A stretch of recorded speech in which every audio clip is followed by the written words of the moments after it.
Ela possui graduação em Pedagogia pela Faculdade de Filosofia, Ciências e Letras da Fundação de Ensino e Pesquisa de Itajubá, Minas Gerais. Tem mestrado em Filosofia da Educação pelo Instituto de Estudos Avançados em Educação da Fundação Getúlio Vargas, do Rio de Janeiro. Tem doutorado em Educação, Filosofia e História da Educação pela Pontifícia Universidade Católica de São Paulo.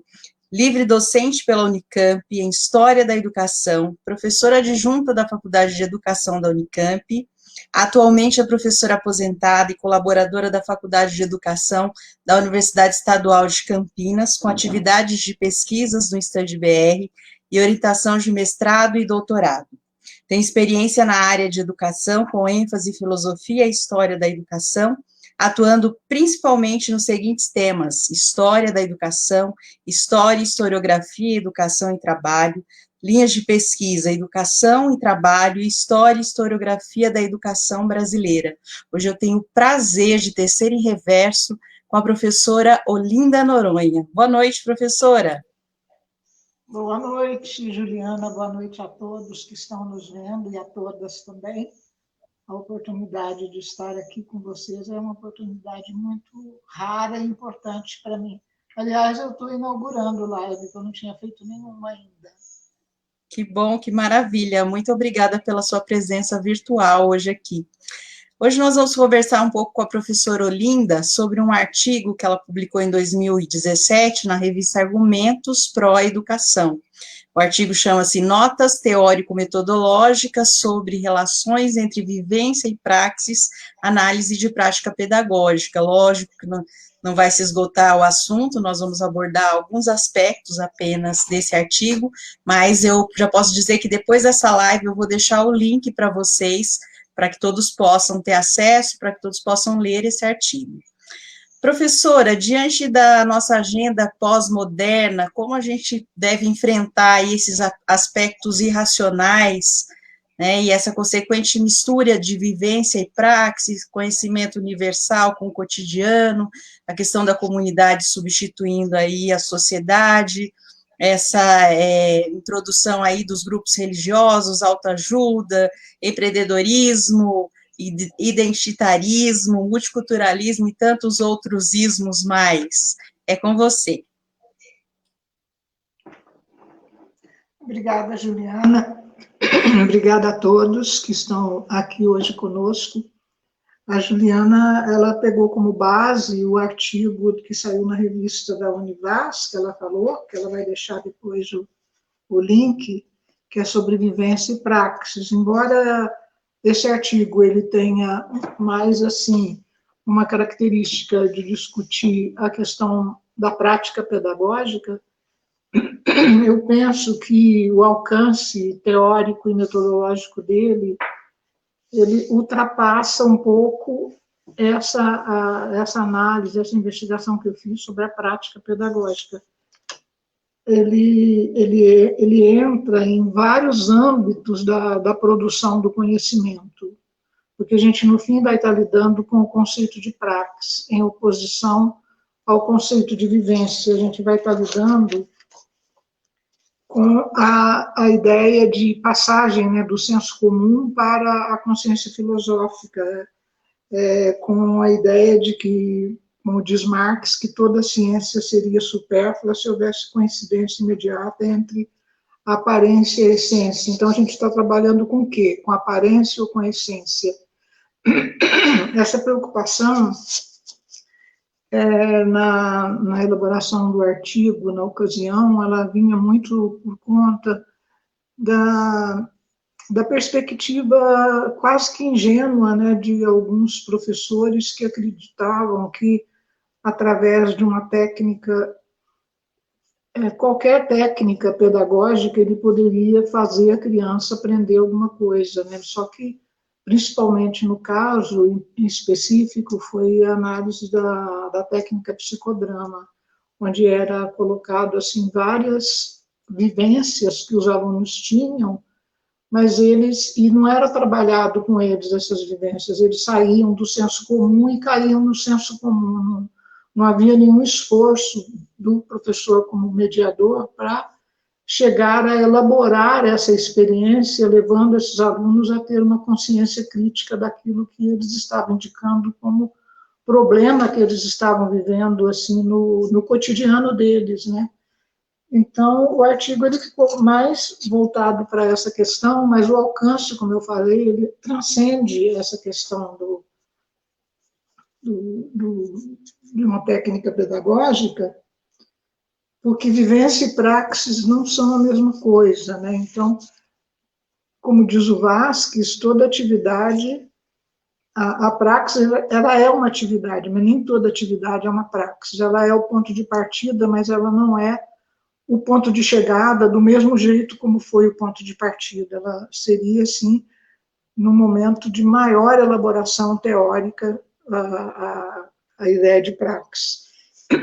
Então, a Juliana, quando ela propôs discutir o artigo, ela desdobrou o artigo em alguns elementos que ela considerou importante de serem trabalhados, como a mistura de vivência e praxis, né, entre conhecimento universal e cotidiano, a compreensão do singular, do particular na realidade histórica, o enfrentamento dos aspectos irracionais da agenda pós-moderna. Esses são os desdobramentos que ela propôs para serem trabalhados aqui no nosso encontro hoje, né? E a prática como critério de verdade, no fim, né? Nas leituras de Marx, a gente não tem outro caminho a não ser para fazer essa distinção entre verdade teórica e prática, como que a gente caminharia, né? Então, a praxis, ela é um conceito central em todo o pensamento de Marx e de Gramsci. Ela vem desde Aristóteles, esse conceito mais abrangente, passando por Hegel, e sendo depois trabalhado e superado por Marx, na leitura que ele faz de Feuerbach, e depois trabalhado por Gramsci também. Então, os desdobramentos que teria essa discussão são bastante amplos, como eu estava até comentando com ela. Cada desdobramento que ela apontou daria para a gente produzir uma live, né? Eu vou tentar fazer uma síntese um pouco do que eu pensei para poder conduzir aqui esse nosso encontro, de tal maneira que a gente possa tocar nesses aspectos que a Juliana sugeriu como caminho, né, da nossa reflexão conjunta aqui hoje. Então, eu vou deixar essa questão dos enfrentamentos, dos aspectos irracionais da agenda pós-moderna mais para o fim, porque a gente teria mais elementos para poder trabalhar essa questão. E vou, talvez, começar com algumas questões mais de ordem teórica e metodológica, como ela apontou aqui, como o conceito de praxis, como a questão da particularidade, da singularidade, da universalidade, e eu quero deixar já claro que eu não sou nenhum especialista em Lukács, pelo contrário, eu sou uma estudiosa de Lukács, de Marx, de Gramsci. Eu não sou uma pessoa assim, especialista nessas áreas, mas aquilo até onde eu fui estudando, eu vou passar aqui para vocês nesse encontro. Então, em primeiro lugar, trabalhando a questão da particularidade, que eu sei que tem muita gente que está trabalhando com essa questão, inclusive eu já pude perceber nos encontros da atividade programada de pesquisa da Faculdade de Educação, que tem vários pesquisadores interessados nessa discussão, muitos outros já trabalharam as suas teses lidando com esses conceitos. Então, só para vocês terem uma panorâmica do que seria essa discussão, eu vou colocar algumas ideias aqui. A particularidade, até onde eu tenho estudado, ela não se coloca, como diz Lukács, como mediação entre a generalidade, a generalidade universal e a singularidade. A particularidade, ela é o centro organizador nesse processo. Ela é o ponto de partida e o ponto de chegada, a particularidade. Dos movimentos que percorrem o caminho da particularidade e da singularidade, que são entrelaçados no real de forma dialética. Então, quando a gente fala, eu vou trabalhar o singular, vou trabalhar o particular, vou trabalhar o universal de uma maneira assim alegre e espontânea, a gente com certeza não está entendendo o conceito marxista que está embutido no pensamento de Lukács, porque, na verdade, a particularidade ela é o centro organizador e mediador, o ponto de partida e o ponto de chegada dos movimentos que percorrem o caminho entre a particularidade e a singularidade, que são entrelaçados nesse processo de forma dialética. Então, a praxis, ela é concebida, eu vou voltar ao conceito de praxis depois, mas aqui, só para encaixar com a discussão do Lukács, a praxis, e com Marx, ela é concebida tendo como centro a autêntica transformação revolucionária. Esse é o conceito central que está colocado, que dá a ideia do que seria a praxis. Portanto, é insuficiente a mera captação da singularidade puramente imediata, o empírico, o imediato. E o que eu faço a crítica nessa análise da prática educativa que eu analisei, é que geralmente fica-se dentro da singularidade fragmentada do aluno, puramente imediata. Ele traz até ali um conhecimento tácito da vida que ele leva, na realidade que ele tem, que seria o empírico, o imediato.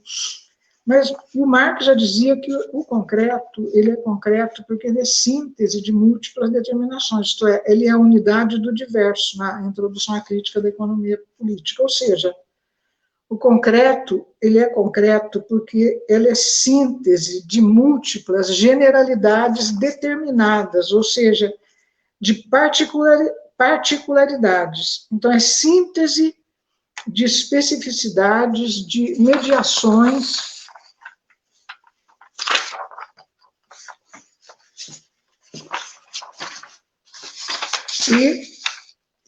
E a questão central, então, que se coloca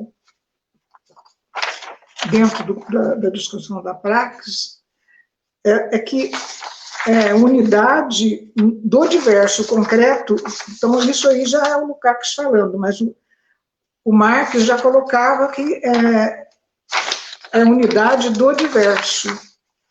Então, nesse sentido, o singular, o particular e o universal, eles não são, aí que entra a grande questão do pesquisador.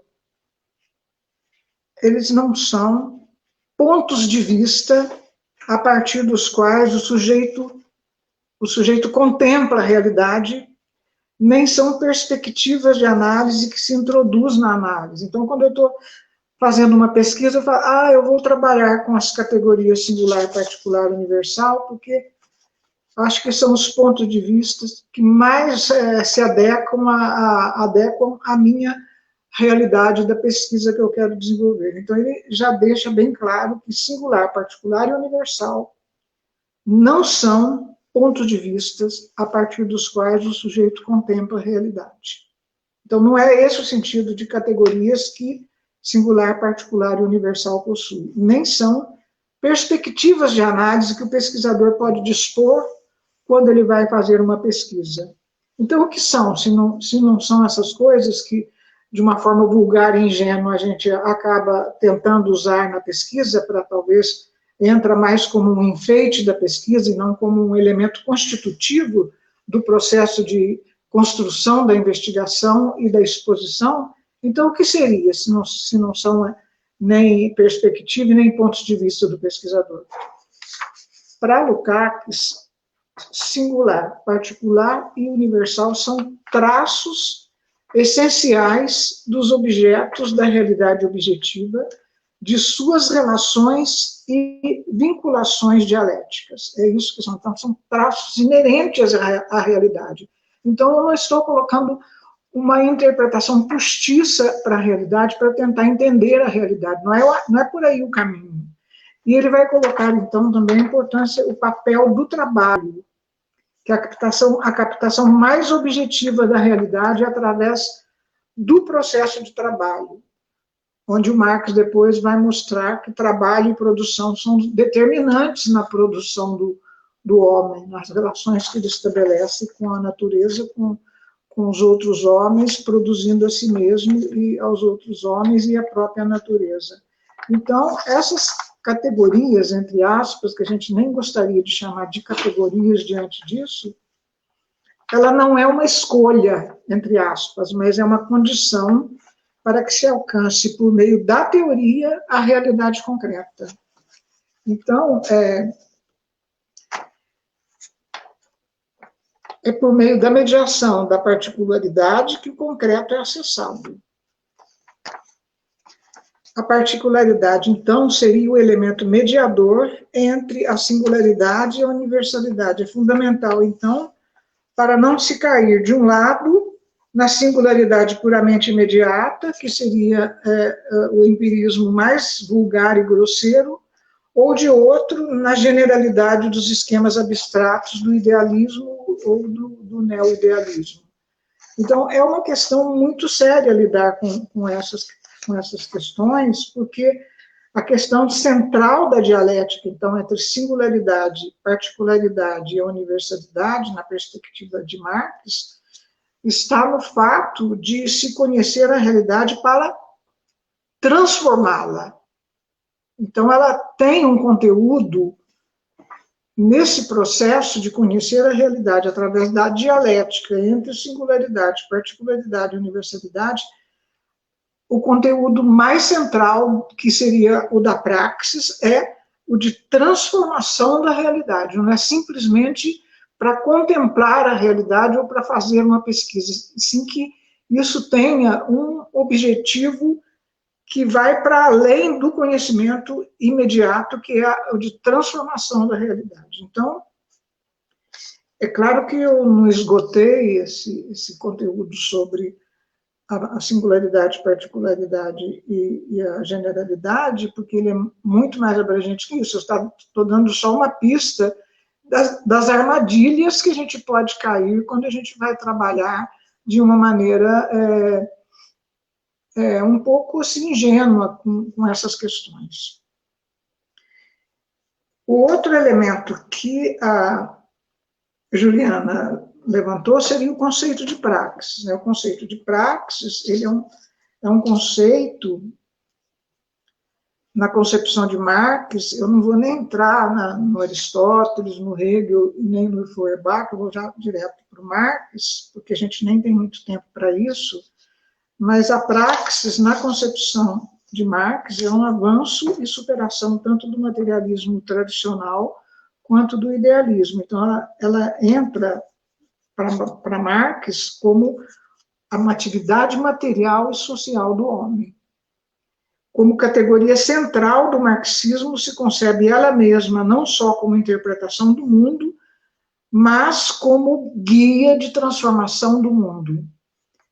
Mas é preciso transcender os limites da consciência comum para se chegar a uma verdadeira consciência filosófica da praxis, e para que a praxis eleve a um nível superior, isto é, a um nível criador e revolucionário.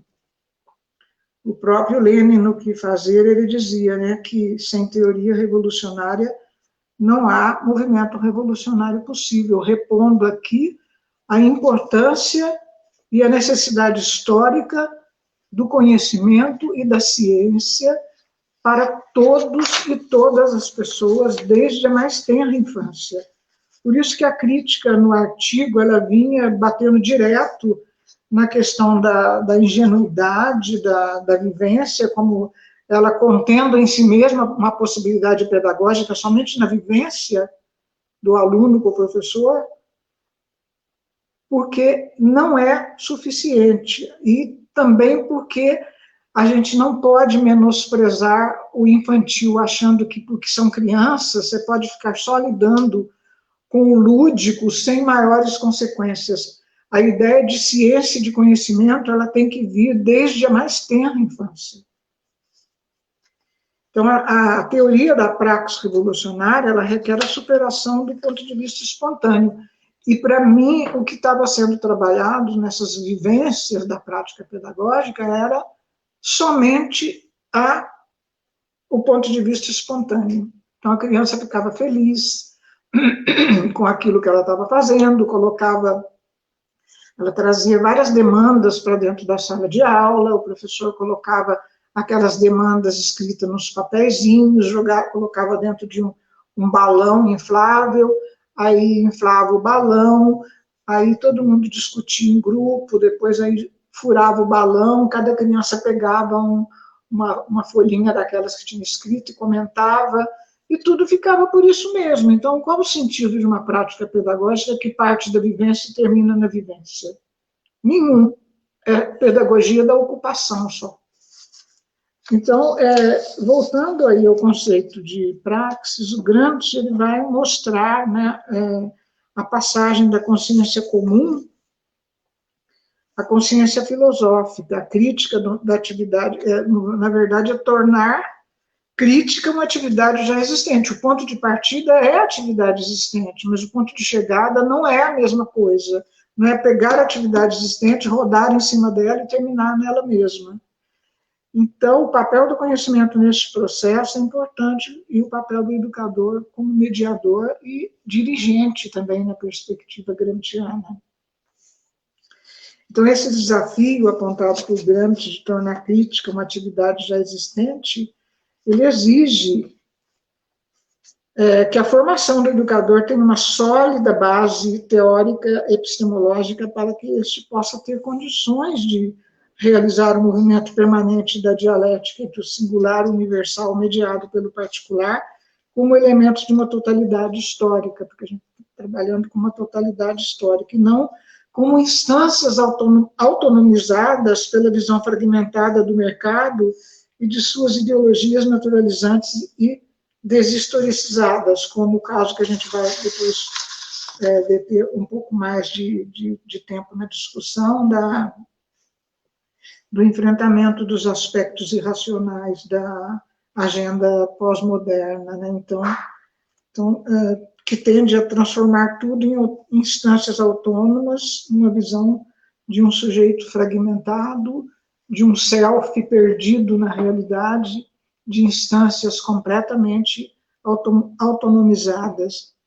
Então, as interpretações vulgares de praxis como prática acaba reduzindo a formação do educador a uma perspectiva subordinada à noção de competências. Isso aí ele já tá cansado de discutir, que visam resultados no mundo da educação como mercadoria e práticas pedagógicas reduzidas a um ativismo pedagógico, que reduz a educação ao mero fenômeno de adaptação, de resolução de problemas tópicos do cotidiano, aprender a aprender, a agenda pós-moderna, a ultraneoliberal e por aí vai, né? Então, nessas questões, parece que a gente já havia, de alguma maneira, superado, tanto do ponto de vista teórico quanto metodológico, mas a gente sabe que não, e viu agora toda a guerra para fazer aprovar o Fundeb, que vai trabalhar exatamente a questão da formação do professor, e a gente tem que estar muito atento a essa questão da formação do professor, porque a formação do professor ela está diretamente ligada à ideia de produzir uma praxis transformadora, uma praxis revolucionária. Não basta só conhecer, tem que conhecer para transformar, né? E a ideia também de praxis, ela está muito ligada ao conceito tem como ponto de partida, né, o conceito da passagem do em si ao para si, né, de você se apropriar da teoria e do conhecimento para que ele seja algo revolucionário.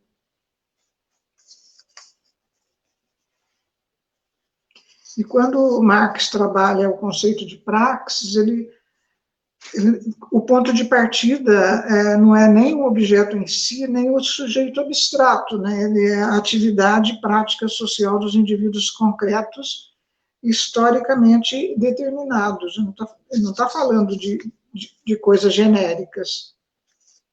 E na primeira tese sobre Feuerbach, ele sintetiza a crítica ao materialismo vulgar empreendido até aquele momento, ao afirmar que o limite essencial que existe em todas as formas anteriores do materialismo é a incapacidade destas para conceber o homem como um ser ativo e criador. Até a concepção de Feuerbach, o homem era considerado como homem em geral, né? Uma espécie humana abstrata, apreendida fora das relações sociais concretas, que se modificam no curso da história, um ser contemplativo. Para Marx, pelo contrário, a raiz do homem é o homem mesmo. O seu suposto é a atividade prática do homem concreto, empiricamente dado sob certas condições vitais historicamente determinadas. Não está falando de homem em geral. Então, o conceito de praxis, em relação a ele, o de trabalho, como diz também o Lukács, retomando Marx, e de produção, pode ser definido como uma atividade social conscientemente dirigida a um objetivo. O homem, por exercer o trabalho físico, produção, participação ativa em diferentes formas de vida social, ele desenvolve uma prática material. Essa praxis material, por sua vez, é constituída de elementos subjetivos, tais como a produção, a interpretação das percepções, emoções, a educação dos sentidos, a seleção, o estabelecimento de valores, operações mentais e etc. Então, a praxis, portanto, ela engloba certas categorias fundamentais, como a transformação do meio natural em que vive o homem, conquista e humanização da natureza, modificação, supressão e criação de objetos, transformação das condições naturais da vida humana, criação de distintas formas e instituições da vida humana, interações, comunicação mútua, trabalho, a luta pela sobrevivência leva, então, à transformação das condições sociais da vida humana, que é, ao mesmo tempo, autocriação e criação coletiva do homem. Então, o conceito de praxis, ele está diretamente ligado ao conceito de trabalho, ao criar os objetos de trabalho, os meios de trabalho, os elementos componentes do processo de trabalho, que seria a atividade adequada a um fim, isto é o próprio trabalho, a matéria que se aplica ao trabalho, o objeto do trabalho, os meios, o instrumento de trabalho. Então, todos esses elementos, eles estão extremamente articulados com o processo que constitui o conceito de praxis. Então, o conceito de praxis, ele acaba sendo essa categoria central de superação, tanto da perspectiva teoricista, quanto da perspectiva ativista, tanto para a educação como nos outros campos da vida humana. Então, existem, assim, muitos elementos importantes para a gente tratar sobre a praxis, mas eu vou acabar reduzindo a alguns só para a gente não esgotar o tempo de trabalhar as outras questões. Então, o conceito de praxis implica também necessariamente o conceito de sujeito, por ser uma atividade consciente dirigida a um objetivo, supõe um ser consciente de si mesmo, da matéria e o meio de sua atividade e do fim que deseja alcançar. Então, no conceito de Marx, encontramos um homem criador que não só recebe impressões, mas que também as elabora, as interpreta, correlaciona, antecipa acontecimentos, esboça imagens, conceitos de objetos por produzir-se, cria formas, relações simbólicas para aplicações futuras. Então, o sujeito, dentro do conceito de praxis, é, por definição, um ser social, sua manifestação de vida, ainda que não apareça sob a forma direta de uma manifestação de vida comum, que se desenvolve juntamente com outros indivíduos, no entanto, uma manifestação e confirmação da vida social. Ao mesmo tempo em que, através do exercício da sua atividade, o homem se apropria dos objetivos exteriores, pensa esses objetivos, valora e se objetiva a si mesmo. Então, a passagem da indeterminação à determinação da coisa em si, a coisa para si, corresponde à passagem daquilo que também é trabalhado pelo Karel Kozik, da praxis utilitária à praxis revolucionária.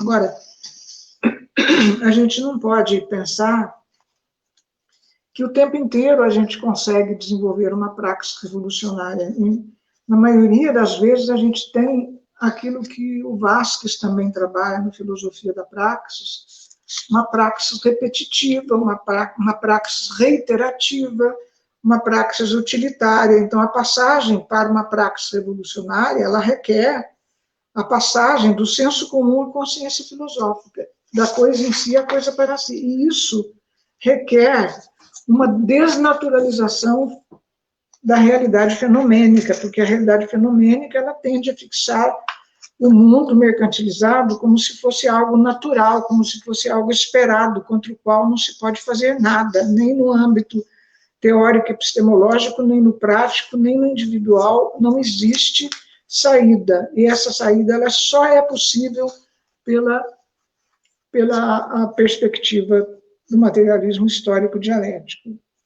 Então, a passagem da classe em si à classe para si corresponderia, para Gramsci, ao conceito de catarse. Né? Então, a gente faz uma ponte entre o Gramsci e o Marx, quando ele explica que a gente passa, né, do momento puramente econômico, o egoísta passional, para o momento ético-político, ou seja, uma elaboração superior da estrutura em superestrutura na consciência dos homens. Então, esse é a fixação do momento catártico, torna-se assim o ponto de partida de toda a filosofia da praxis. O processo catártico coincide com a cadeia de sínteses que resultam do desenvolvimento dialético. E esse processo, no entanto, ele, como eu falei agora há pouco, ele não é algo linear, né? Ele não é alguma coisa que a gente espera que vá acontecer da noite para o dia, que haja assim uma espécie de linearidade. Você plantou a semente aqui, em seguida ela já está florescendo. Ela exige constantemente a ação, né, pedagógica do mediador e a ação dos dirigentes, no sentido de fazer com que essas sementes da praxis revolucionária possam florescer. Então, o significado desse saber espontâneo, que são trazidos não só pelas crianças, mas por outras pessoas que integram os movimentos sociais, e que a gente está próximo de conhecer, sempre que a gente está próximo dos movimentos sociais, ele constantemente tem elementos de criação, só que normalmente, pela pressa, pela agonia de querer resolver tudo de forma imediata, as pessoas acabam não percebendo esses elementos de criação. Então, a praxis reiterativa, ela é um elemento de resistência. A pessoa, às vezes, fica repetindo as mesmas coisas e os líderes, eles não se conformam, que explica como que deve ser feito para sair daquela situação e continua fazendo a mesma coisa, né? Então, mas ela, na verdade, a praxis reiterativa, ela contém elementos de resistência e de defesa contra a manipulação cultural, contra a difusão e padronização ideológica de um determinado grupo, gerando mesmo a possibilidade do confronto e da reelaboração crítica da situação dada. Então, a praxis reiterativa, aquela que se repete, ela pode representar, sim, um obstáculo à difusão e ocupação de um espaço através dos programas de transformação da realidade, mas também ela pode representar uma resistência a uma intervenção direta de organismos e de pessoas que querem, talvez, mudar aquela situação que, de alguma maneira, está sendo cômoda para aquele grupo. E esse tipo de desenvolvimento de uma praxis reiterativa, ela coincide um pouco com o pensamento marxiano, quando ele reflete sobre o modo como os homens manifestam a sua vida. O modo pelo qual as pessoas manifestam a sua vida reflete muito exatamente o que elas são.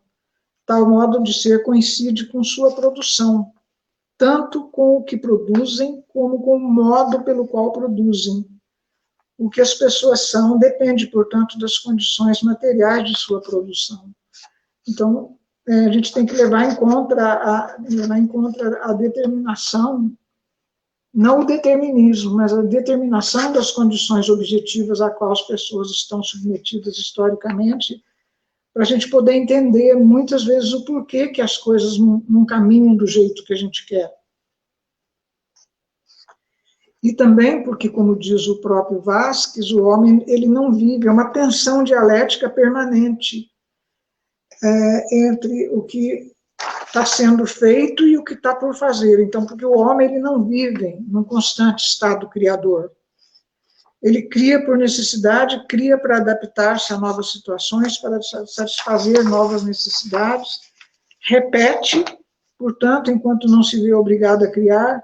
Contudo, criar é, para ele, a primeira e mais vital necessidade humana, porque só criando, transformando o mundo, o homem faz o mundo, se faz a si mesmo, e assim, a atividade fundamental do homem tem um caráter criador junto a ela. Porém, temos também como atividade relativa, transitória, aberta a possibilidade e a necessidade de ser substituída. Então, a repetição, ela entra como parte do processo, e não como algo que vai ficar para sempre.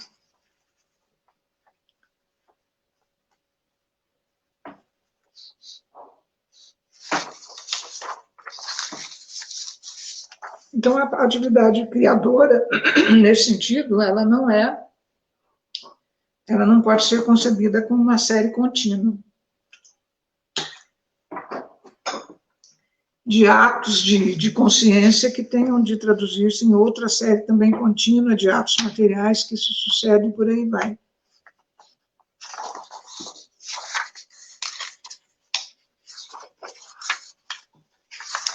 Então, eu acho que o conceito de praxis, ele, não sei se eu dei conta de colocar tudo o que eu queria, mas a gente ainda vê outros historiadores, além de Marx, Engels e Gramsci.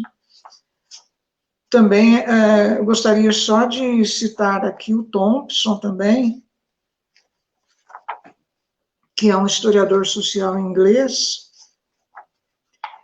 porque o Thompson ele amplia um pouco esse conceito de praxis. Ele parte do princípio da consideração de que os homens fazem sua própria história e amplia o seu conceito de experiência, mostrando que os homens agem em condições dadas, mas ao agirem, esses homens desafiam a previsibilidade e qualquer definição estreita e reducionista de determinação.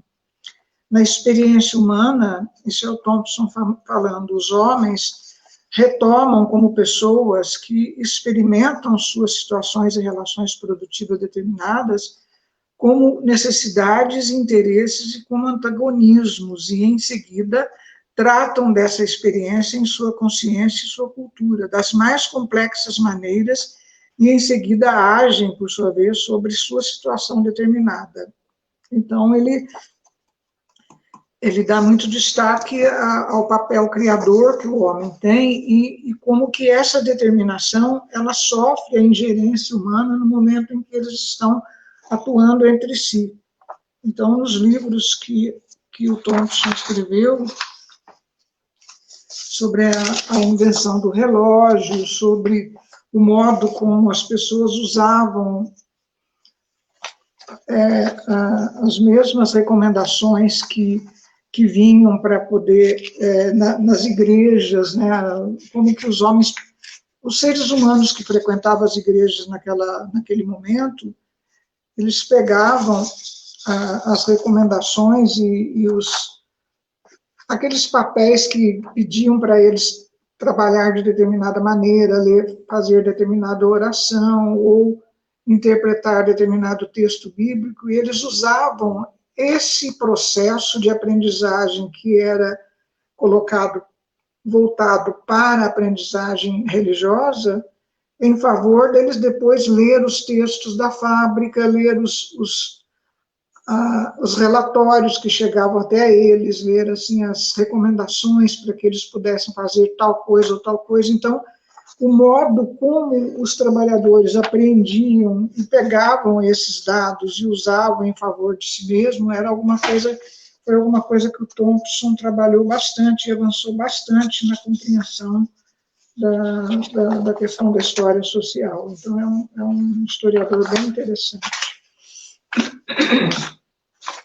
Então, retomando o conceito aqui de praxis, ele é nesse sentido, uma categoria central para entender a relação entre vivência e praxis, que é o que eu tento fazer no artigo, que depois vocês poderão ter acesso com mais detalhes, né?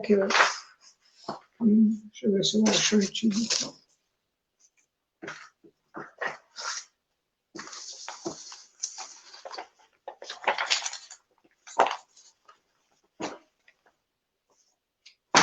Acho que ele não está aqui, o artigo. Ah, está sim. Notas metodológicas sobre relações entre vivência e praxis, análise da prática pedagógica. Então, nesse artigo, então, eu traço com bastante clareza o conceito de praxis e a importância da gente ter como categoria central para poder desenvolver uma prática pedagógica que seja transformadora, né, que coloque o aluno em condições de ter isso que o Saviani cunhou, né, da pedagogia histórico-crítica, que a pessoa possa, através dessa abordagem, ele se apropriar dos conhecimentos para que eles se tornem conhecimentos revolucionários. Que não, assim, fique só naquele nível de conhecimentos socialmente acumulados pela humanidade como um fóssil, não é um fóssil. Um outro componente que a Juliana sugeriu, além do conceito de praxis, da compreensão do singular, do particular e do universal, foi um conceito de comunidade substituindo de sociedade, né? É outra questão séria no campo da história, né?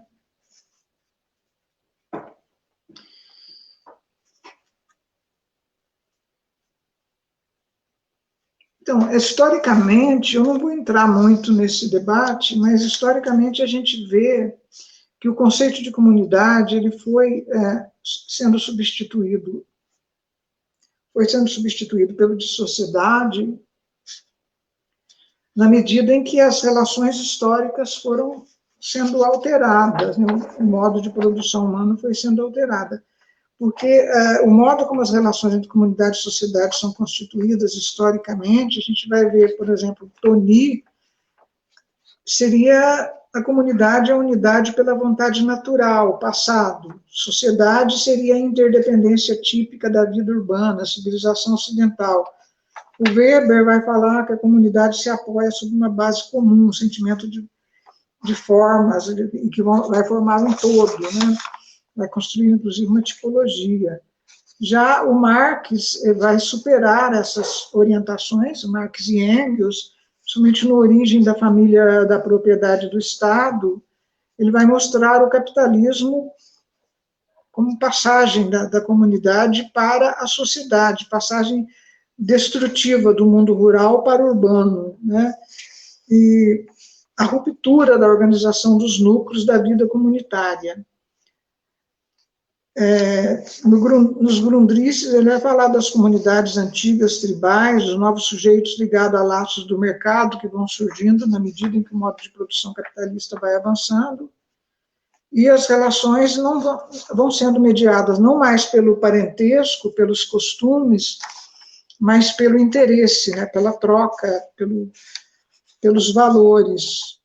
Mas a gente pode encontrar depois, no Capital também, ele vai falar da comunidade primitiva, comunidade patriarcal, mais recentemente também vocês podem encontrar o Nisbet com novos conceitos de comunidade, o Bauman como conceito de pertencimento, a ideia de comunidade virtual, de você ter pertencimento através de redes, né? Então, quer dizer, o conceito de comunidade ele vai sendo alterado, mas as teorias sobre as sociedades complexas, urbanizadas, até a década de 60, ela vai dar destaque à integração social, ou seja, quem trabalhava dentro dessa linha da integração social, até a década de 60, o Durkheim, o Toni, o Weber, o Parsons, e as teorias que dão destaque ao conflito social, a gente vai encontrar, então, o Marx, o Engels, o Gramsci. Então, são duas teorias bem diferenciadas, não que elas deixaram de existir, pelo contrário.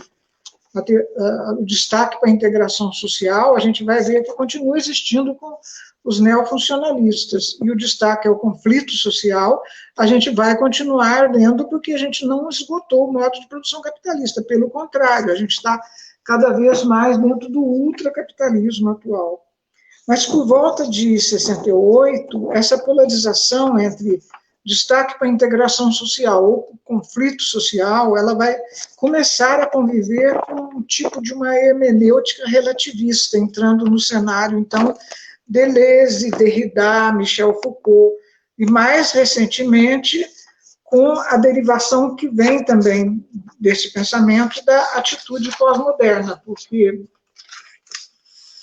a pós-modernidade ela acaba sendo muito mais uma atitude do que uma orientação teórico-metodológica, né? Então, a humanidade ela surge num campo de discurso para esse terceiro grupo que vem da hermenêutica relativista, desculpa, como um campo do discurso e corresponde a uma maneira da existência social em que as pessoas são ao mesmo tempo transformadas em sujeitos e reificadas como objetos do conhecimento, como corpos, entre aspas, situados num campo de forças constituído por estratégias de poder que são também estratégias de conhecimento. O Marx vai dizer nos Grundrisse que o termo sociedade é empregado para referir-se à Idade Média e ao feudalismo como as formas da sociedade feudal. No Capital, o termo sociedade é empregado para referir-se diretamente à sociedade capitalista ou à sociedade de produtores de mercadorias. E nas sociedades modernas, os membros se ligam a ela exteriormente através de laços de troca abstratos e genéricos, sociedade onde já predomina a forma privada de propriedade. Sociedade em que as relações sociais são abstratas, impessoais, interesseiras, e o homem vive como vendedor e comprador do trabalho assalariado.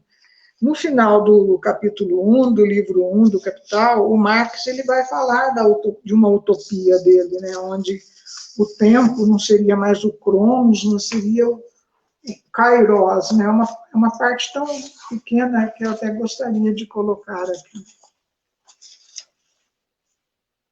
Ele, no final do capítulo 1 do livro 1, ele diz assim: suponhamos, finalmente, para variar, porque ele estava falando só do capitalismo, então, para variar, uma sociedade de homens livres que trabalham com meios de produção comuns e empregam suas múltiplas forças individuais de trabalho conscientemente como força de trabalho social. Reproduzem-se aqui todas as características do trabalho de Robinson, com uma diferença: passam a ser sociais ao invés de individuais.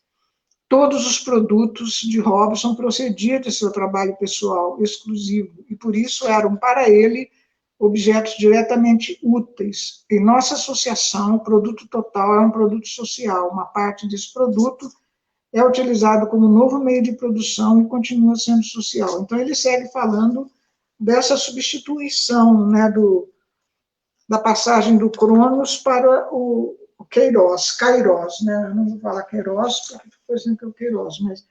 Então, o Marx, ele, no final do capítulo 1, ele fala desse momento que ele considera importante de ser pensado, que seria um pouco naquela linha do caçador, pescador, poeta, né? No caso aí da política brasileira, da política educacional brasileira, a gente vai observar uma metamorfose do público em público no estatal e o apelo muito forte ao comunitário, na medida em que vão sendo abandonadas as teses da democratização, da igualdade, da universalização da escola e da educação, e a inscrição da educação no âmbito do assistencialismo e do mercado. Então, quer dizer, a passagem da ideia de sociedade, as teorias sobre a sociedade, e a passagem da sociedade para a ideia de comunidade, ela passou a ser muito forte com o avanço das teses do assistencialismo e do abandono, né, das teses da democratização, da igualdade e da universalização da escola básica, que é o que a gente vive dentro desse processo de contra-revolução até hoje, né, e do assistencialismo, inclusive criando, né, mestrados em educação social, mestrado em educação sociocomunitária, né, a ideia de discussão de trabalhos na área de empreendedorismo, de sustentabilidade, de empregabilidade, são todas teses do projeto neoliberal e da concepção pós-moderna. Então, as políticas da agenda neoliberal dos anos 90, elas reacendem muito fortemente o tema da comunidade, ofuscando a ideia dos direitos sociais cuja garantia o Estado deve oferecer. Então, é algo assim que apareceu com muita força nos anos 90, mas a gente não pensa que acabou aí, né? Porque a gente está vendo isso de novo acontecendo agora. Então, o comunitarismo, apesar da sua proposta integradora, entre aspas, ele acaba sendo afinado atualmente com a agenda pós-moderna, que considera que a realidade ela é fragmentária e, portanto, acessível apenas a conhecimentos fragmentários, em que o sujeito é reduzido a identidades que são permanentemente recriadas e reunidos em grupos de identidades, tribos, guetos, e essa situação ela dificulta que os sujeitos se reconheçam como sujeitos históricos, se reconheçam como pertencentes a classes sociais. Então, não existe classe social, existem pessoas que são soltas nesse universo e elas interagem da maneira que elas puderem, se auto-emancipando como elas acharem melhor, né? A pauta está aí dos direitos como serviços para serem comprados por cada um. Então, isso leva a essa emancipação humana, não dentro de um projeto geral de emancipação universalista coletiva, mas de um projeto de individuação da emancipação. Cada um se emancipa como quiser ou como puder, dentro da ideia de identidades fragmentárias e do self humano. Então, o princípio regulador desse comunitarismo, que a pergunta era passagem, conceito de comunidade substituindo de sociedade. Então, o princípio regulador do comunitarismo atual, ele está baseado, inclusive, naquela máxima ideológica do Conselho, da Conferência Nacional, da Conferência das Nações Unidas para o Meio Ambiente e Desenvolvimento, de 92, que era pensar globalmente e agir localmente, né, porque a gente já estava dentro do contexto da globalização. Então, as pessoas têm que pensar globalmente e agir localmente, que assim elas preservam o ambiente, elas ficam dentro de uma ideia assim, integrada de pessoas que estão preocupadas com o verde, mas tudo dentro de uma perspectiva falsa. E o objetivo é o desenvolvimento de comunidades, transformação produtiva com equidade, associada à ideia do que a gente já falou antes lá, de competência e erradicação da pobreza por meio do desenvolvimento autossustentado. Ou seja, o Estado ele se desobriga cada vez mais, né, nesse processo de repassar os recursos necessários para a construção da pauta da cidadania e o desenvolvimento, a erradicação da pobreza, ela vai se dar por meio do desenvolvimento autossustentado. E eu falei, bom, vocês pensam que foi só lá na década de 90 que aconteceu isso, mas não é verdade, né? Eu participei agora no início de 2020 de uma tese muito interessante da Carol Florido, orientada pelo professor Sanfelice, que foi sobre os comitês territoriais de educação integral, que ela percorre o período de 2007 a 2016, e ela vai perceber dentro da tese dela a integração dos indivíduos da comunidade, a gerência dos conflitos pela construção de consensos e a apaziguar as resistências à implementação das políticas públicas, que é de interesse dos governos estaduais. Então, a análise que ela faz dos comitês territoriais de educação integral é extremamente importante para entender como que o conceito, ou não vou dizer nem conceito, né, a noção, que não chega nem a ser um conceito, a noção de comunidade, ela entra encampando todos esses aspectos relacionados às pautas de construção de direitos do cidadão de maneira universal, de maneira coletiva, e isso vai diretamente estar ligado também à questão dos enfrentamentos, que é o que a outra questão que a Juliana colocou, né? Diante de um quadro desse, como que ficam os enfrentamentos dos aspectos irracionais da agenda pós-moderna? E esses enfrentamentos precisam estar seriamente articulados a algumas questões, que são as que se seguem, junto com muitas outras que provavelmente vocês estão trabalhando e vão levantar como elementos significativos para o debate. Em primeiro lugar, não ao relativismo epistemológico, ao ceticismo e ao irracionalismo científico. A verdade não pode perder seu vínculo com a objetividade. A prática é o critério da verdade. Marx já dizia isso, né? A verdade não é uma mera questão de interpretação subjetiva, como que era a pauta pós-moderna, né? A verdade, ela não é uma questão de olhares e de construção de saberes sobre a realidade. Isso também você já deve ter ouvido falar bastante disso, né? Essa perspectiva subjetiva do conhecimento, de construção do conhecimento. A verdade, ela tem que ter objetividade, ela tem que ter caráter universal. Ter clareza, como explica a Ellen Wood, Em Defesa da História, que é um livro que eu gosto muito, de que o fio principal que perpassa todos os princípios pós-modernos é a ênfase na natureza fragmentada do mundo e um conhecimento humano, e do mundo e do conhecimento humano. As implicações políticas dessa abordagem são bem claras. O self humano é tão fluido, tão fragmentado, o sujeito descentrado, como querem os pós-modernos, e nossas identidades tão variáveis, incertas e frágeis, que não pode haver base para a solidariedade, para a ação coletiva, fundamentada numa identidade social comum, ou seja, numa identidade de classe, em uma experiência comum e interesses comuns universais. Esses fatos necessitam de uma explicação que só o materialismo histórico dialético pode dar, porque seguindo nessa afirmação da Ellen Wood,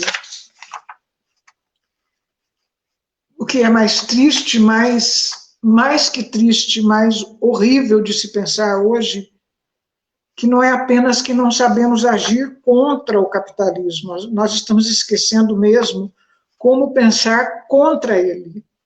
É um pouco o que o Sêneca falava, Sêneca no Império Romano falava, não basta a gente ver através das trevas, a gente tem que enxergar as trevas.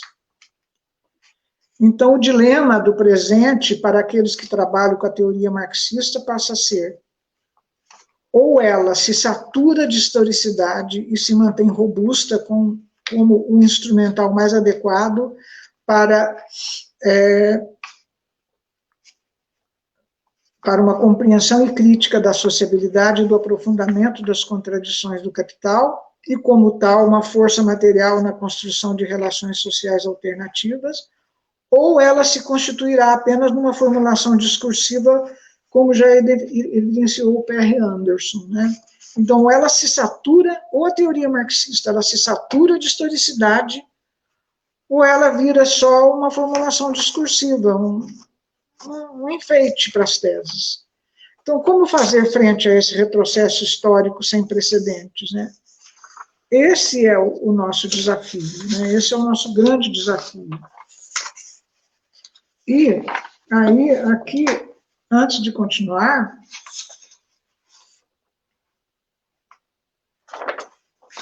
eu quero só abrir um pequeno parênteses, que não é tão pequeno assim, dentro da agenda pós-moderna dos enfrentamentos.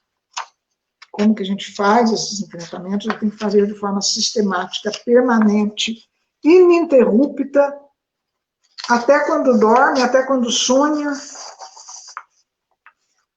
porque ela é muito poderosa, porque ela está muito amarrada no cotidiano das pessoas, na ideologia que é difundida, né? E o pós-modernismo, ele se refere a uma forma de cultura ideologizada contemporânea, que é diferente da pós-modernidade, que é uma referência a um período histórico específico. A gente, quando fala de modernidade, pós-modernidade, é uma coisa. Modernismo é outra, né? E está ligada à passagem do neoliberalismo do plano teórico, intelectual, para o plano doutrinário e político, com o avanço da forma globalizada do capitalismo. Então, o pós-modernismo, ele constitui uma investida contra tudo que a gente vem defendendo até agora, que é uma investida contra o horizonte da organização revolucionária. É para isso que existe, é para isso que foi gestado, é para isso que está sendo esse ovo da serpente sendo desdobrado a cada dia. E a gente vê isso, né, assim, sendo rolando por aí, né, assim, como que eu diria, os equívocos, as armadilhas que as pessoas vão caindo. Por exemplo, os movimentos identitários, somos contra? Não. Os movimentos identitários do tipo negros, mulheres, LGBT, são compelidos em frações cada vez mais fragmentárias que não encontram os seus nexos causais com a história. Então, fica assim, com muita vontade de mudar, mas não tem nexo com a história. Ficam presos no nível do epifenômeno, produto acidental de um fenômeno essencial objetivo. Então, o fenômeno, mais uma vez, ele é tomado em microinstâncias fragmentadas, com compreensão incompleta em relação à totalidade histórica. Então, isso é uma necessidade de enfrentamento. Os identitários, eu citei só negros, feminismo, não feminista, mas mulheres, as pessoas que sofrem violência, e uma série de outros identitários e coletivos, eles acabam aparecendo no universo da investigação e no universo da história como identidades parciais. São grupos oprimidos pela lógica das formações capitalistas, que buscam na liberdade individual ou nas tribos, nos guetos, o autorreconhecimento de si como portador de direitos individuais, e não caindo, então, no extremo voluntarismo. A vontade própria pode libertar. A gente está cansado de ver pessoas falando sobre isso. Você tem que vibrar dentro de uma determinada vibração para você sair subjetivamente da sua condição de oprimido. Você tem que acreditar no pastor que ele está falando que através do Deus que ele prega você vai conseguir chegar, então, ao céu. Então, quer dizer, o autorreconhecimento, a necessidade que as pessoas identitárias têm de pertencimento, acaba sendo uma armadilha e um equívoco, porque elas estão ligadas a identidades parciais e não entendem que são oprimidos pela lógica da formação capitalista e ficam buscando uma liberdade individual como se ela fosse possível. A suposta oposição militante fica presa a uma concepção de mundo atomizado que se esgota em uma prática vazia, em um sujeito fragmentado, sem referência objetiva histórica. Então, a gente tem que lutar para superar essa subjetivação da realidade. Não há referência ao conhecimento, como trazer as determinações ontológicas da realidade para o plano gnoseológico, ou como fazer o movimento das coisas em si passar a coisas para si. Né? Isso não existe, essa referência, nesses movimentos identitários. Considerar as experiências subjetivas dos sujeitos é importante, as vivências, a gente já falou isso, que a atividade, a prática do senso comum, ela é importante como ponto de partida, mas ela é insuficiente, porque essa subjetividade depende do tratamento objetivo do real. Então, a gente fala, é importante ter aquilo que eles falam, entre aspas, né? O lugar de fala. Inclusive, a gente não é reconhecido por alguns grupos identitários, porque a gente não está dentro daquele lugar de fala. Se você não é negro, por que você tem que falar de negro? Se você não é LGBT, por que você tem que se meter? Se você não é da rua, por que você tem que se meter? Quer dizer, o lugar de fala desses grupos fragmentados é o ponto de partida, mas não pode ser o ponto de chegada. Então, a passagem da vivência à praxis revolucionária, a passagem do senso comum à consciência filosófica, ela é condição para que esses grupos identitários eles encontrem essa objetividade na totalidade histórica, senão fica assim, um brigando com o outro, um lutando contra o outro, buscando o seu self, o seu estilo de vida dentro do seu próprio gueto, e não sai desse círculo vicioso.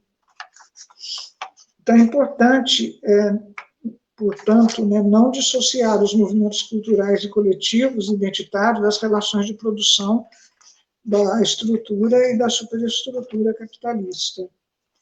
E o neoliberalismo e o pós-modernismo, eles acabam sendo duas facetas do pensamento único, onde cada um se emancipa individualmente e não há lugar para pautas revolucionárias universais, porque não existe classe social, existe sim indivíduos soltos, lutando, cada um pelo seu espaço, pelo seu self.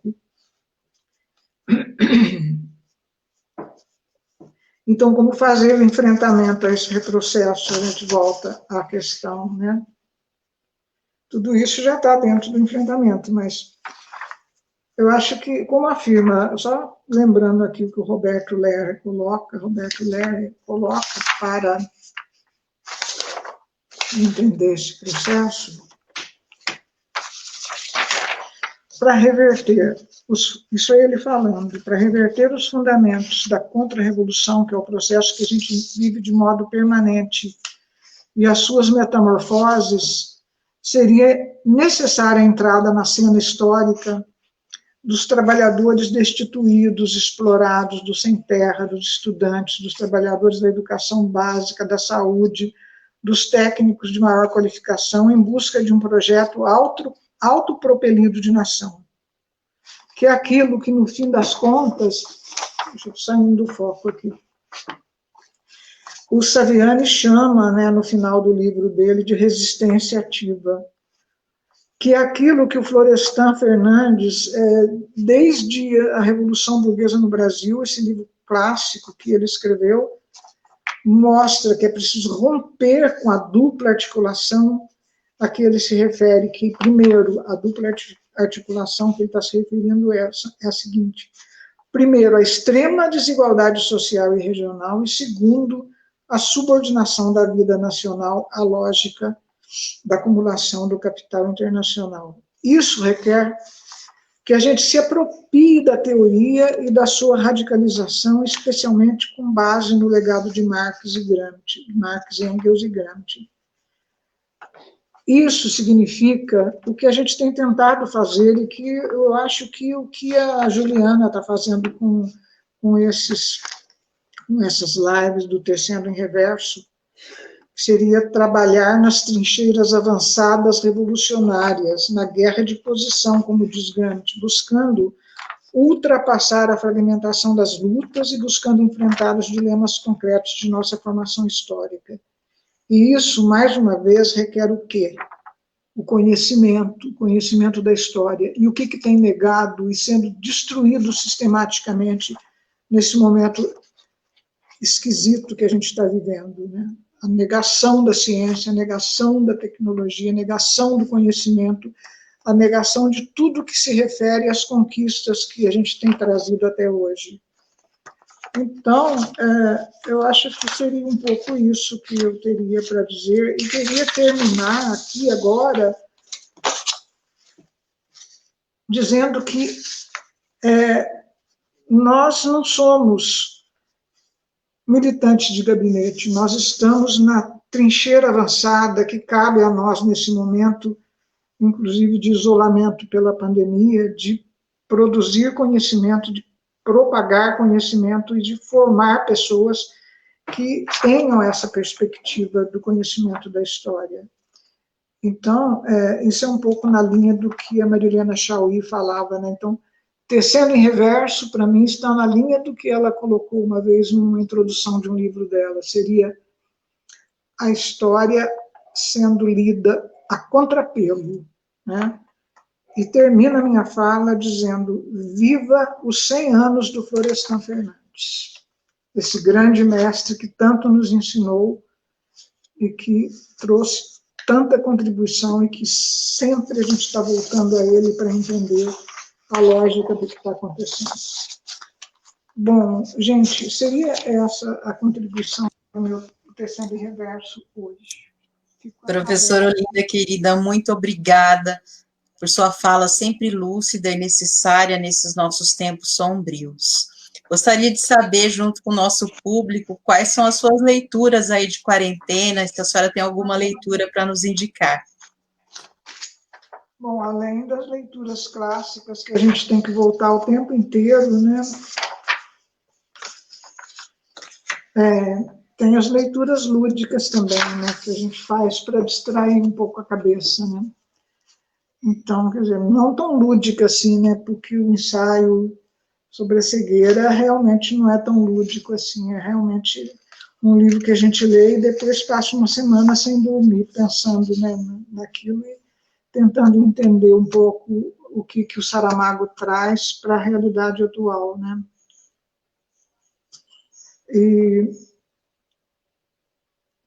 E assim, sem contar os textos clássicos que a gente tem que voltar o tempo todo, principalmente por causa das atividades programadas de pesquisa que vão ser trabalhadas Marx e Engels semestre que vem, principalmente Marx.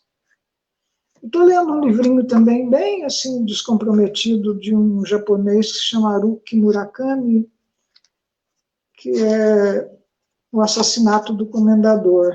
Eu li o livro 1, agora estou lendo o livro 2, mas esse bem assim, bem mesmo de lúdico só mesmo, né? Não tem compromisso com nada, embora ele traga muitas informações sobre o momento que ele viveu no Japão, mas é interessante.